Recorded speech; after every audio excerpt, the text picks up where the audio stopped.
Bullshit. It's the No BS Marketing Show. I'm Dave Mastovich, CEO of Massolutions, the world's only no bullshit marketing firm.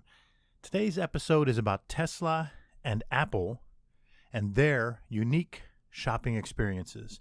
Let me set the stage for this episode because the idea behind it came from a bad experience that I had a few months ago at a Verizon store in the mall.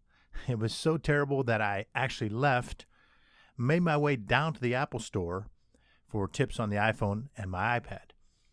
And in that same weekend, I happened to test drive a Tesla for some fun. Both interactions left me with a different feeling than I've ever felt before when dealing with big name brands.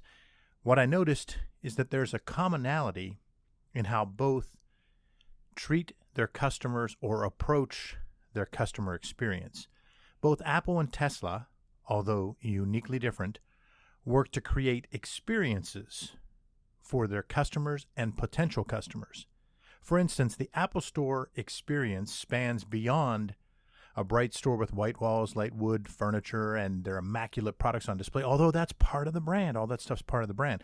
What makes the experience even more special is that Apple employees focus on building relationships.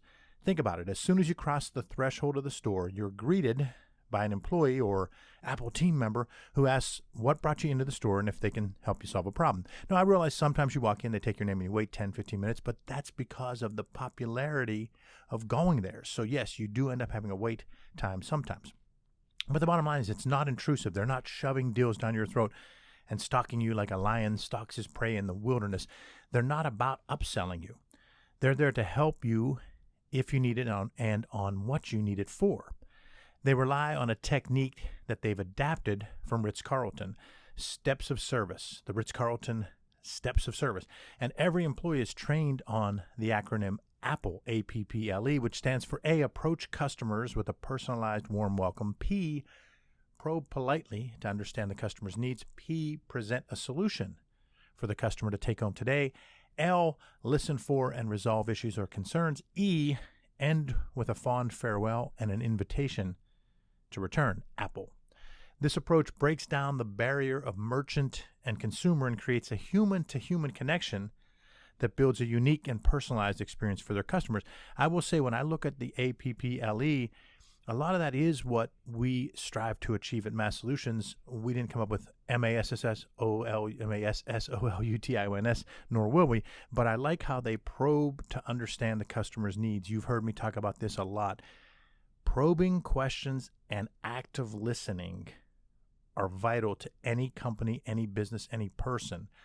That's what drives personal professional growth. That's what's a competitive advantage for Massolutions because we probe to understand the customer's needs. And then the second P is present a solution for the customer to take home today. I really believe that our team here does that. We present solutions in every interaction for the customer to take home today. Listen for and resolve issues, and with a fond farewell. Tesla, on the other hand, creates a fun experience for consumers to go into their dealerships. And I know what you're thinking. Fun and car dealerships, they're not usually found in the same sentence. However, when it comes to the Tesla experience, they don't really have salespeople.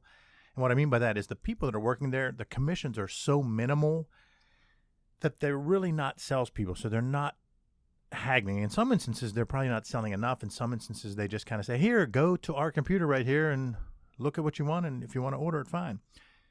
So we're not used to that because we're accustomed to negotiating when we buy things, particularly big ticket items like houses or cars.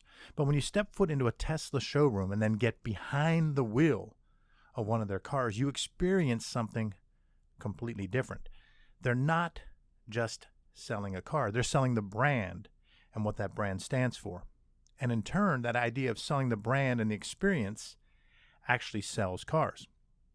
When you walk into a Tesla dealership, it doesn't look or feel like a normal car dealership.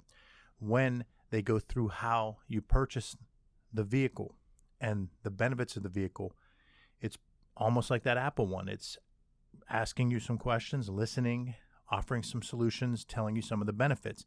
But then they let you get behind the car, and it is a dramatically different experience from an internal combustible engine car. So just the test ride, when they take you to a strip area where you can actually floor it and it hits that so quickly and you don't hear anything, and just the look of the inside of the car, the look of the outside of the car, it is an experience.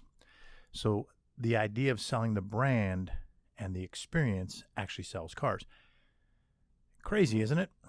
They don't have to be aggressive to sell their product. They sell their cars because they put in the time and effort to build a brand, and they know that there are loyal people ready to buy. Now, I did not buy. I just had never driven a Tesla. But the people that own Teslas are passionate about them for a multitude of reasons. So when I think about the experience movement, I see Apple as the North Star, even though their products aren't usually first. Think about it for a second. Sony had the Walkman long before Apple had the iPod. BlackBerry had the BlackBerry, often teasingly referred to as the Crackberry because it was so addictive. The BlackBerry was there before the Apple iPhone, and so on down the line. The same goes for Tesla. They didn't create the idea of an electric battery-operated car. That was already in motion years before Tesla came to fruition. You see what I'm getting at? While these brands might not have been the pioneers, they've taken an idea that hadn't quite hit as big as it could have in the marketplace, and they've tweaked it to create products that focus on style and substance. They took someone else's idea and made it easier, cooler, and you guessed it, more of an experience. Think about that when you are providing your products or services. We have a lot of professional services firm listeners out there, people that run architectural firms, accounting firms, IT, law firms, PR, digital marketing. You need to think about the experience because you're selling often an intangible product to a degree. It's not as easily held as a car.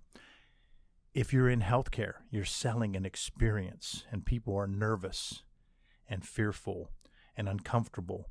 You're selling an experience. You have to look at each stage, what you bring to the table in each stage of that customer experience, and make that a unique customer experience and convey it and present it as such.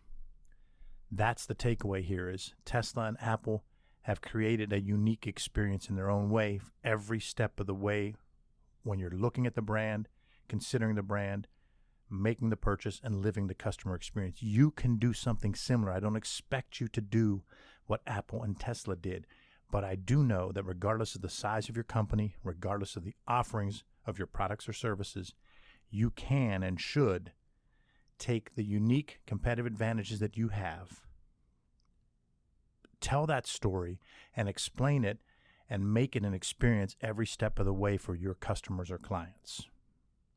Thanks for listening to another episode of the No BS Marketing Show, recorded from our studios in bold, beautiful, downtown Pittsburgh, Pennsylvania. Remember, ask yourself, what's the big idea? And build your story around the answer. It's all about bold solutions, no BS.